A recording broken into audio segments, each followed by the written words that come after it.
Hello and welcome to Spartan Sports Report. I'm AJ Evans. And I'm Lexi Austin, and we are so excited to be back for another school year and another year of bringing you your Spartan sports. Absolutely, Lexi. The fall sports season is well underway with volleyball, soccer, and field hockey already in full swing. But first, we start off with some news out of the football program. Michigan State football head coach Mel Tucker has been suspended indefinitely without pay. Athletic director Alan Haller announced the suspension in a press conference on Sunday night. The decision comes after sexual harassment allegations from activist Brenda Tracy stemming from an incident in April of 2022. Michigan State's leadership says the process is ongoing. The university's formal conclusion of the investigation will occur once the hearing and final decision processes are complete. I want to emphasize again, this investigation is not complete. Tucker released a statement on Monday through his attorney claiming that the process is a sham and designed to ruin his career. The hearing for the case is scheduled for Thursday, October 5th and Friday, October 6th. It's an unfortunate situation, but the team still has a season yet to play. Absolutely, Lexi. And speaking of the team, Michigan State faced off against Richmond last Saturday. MSU came into this one looking for a second win of the season. We'll start off with quarterback Noah Kim finding Trey Mosley in the end zone to put the Spartans on the board. Mosley had a team-high 5 catches in this one.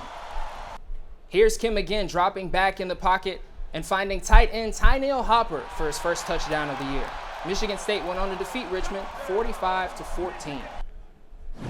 And sophomore Nathan Carter had a dominant game with 19 carries, 111 yards, and 3 touchdowns. Both the Michigan State men and women's soccer team faced off against Dayton this past week. Starting with the men's team, they secured a victory by a score of 1-0 thanks to a goal from junior midfielder Sean Kerrigan. Just 13 minutes into the second half, the Flyers would receive a red card when senior defender Gene Kanyane would earn himself a second yellow card, forcing the Flyers to see the game out with only 10 men. In the 83rd minute, Kerrigan would be taken down in the box, earning the Spartans a late penalty.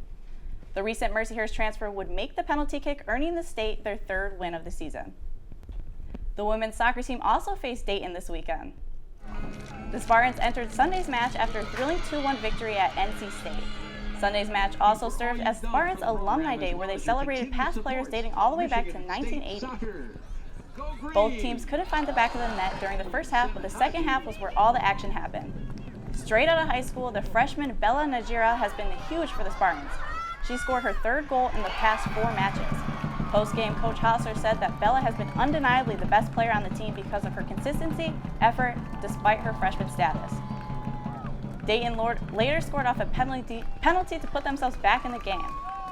MJ Andrews answered back with her first goal of the season, putting Michigan State back on top 2-1. That wouldn't last long, as 40 seconds later, Dayton scored again. You can see the shock on Michigan State players' faces as they realized they would have to settle for a tie as time expired. Here's what Coach Jeff Hosler had to say about what his team needs to work on going into Big Ten play.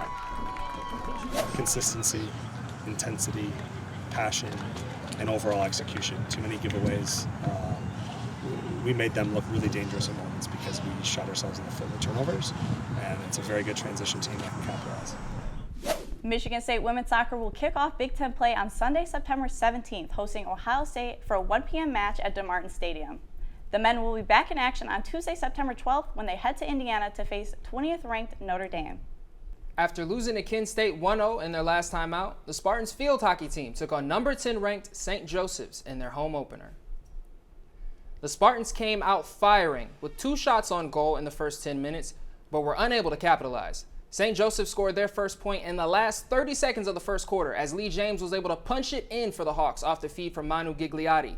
Not long after that, off of the short corner, Gigliotti puts in a goal of her own only 2 minutes into the second quarter, extending the lead to 2-0.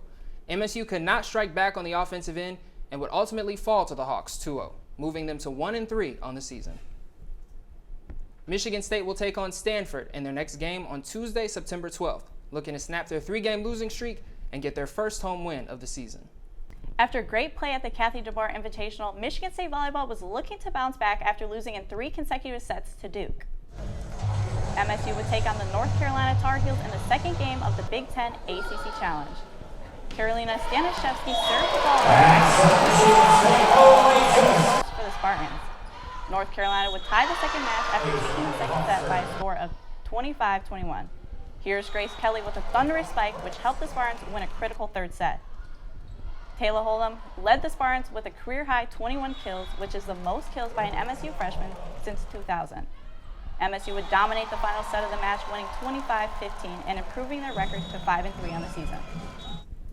The Spartans will head east to compete in the Dog Pound Challenge this weekend. Michigan State men's golf teed off their season this past week at American Dunes Golf Club in Grand Haven, Michigan. The three-day event featured 18 talented teams ready to start their season out strong. After day one, the Spartans found themselves in the middle of the pack. Things changed, however, as MSU held first place with a 2-stroke lead to close up day two. The final round brought many key factors, including rain, resulting in tee time changes. MSU ended up finishing 1 stroke behind Notre Dame for a second-place finish.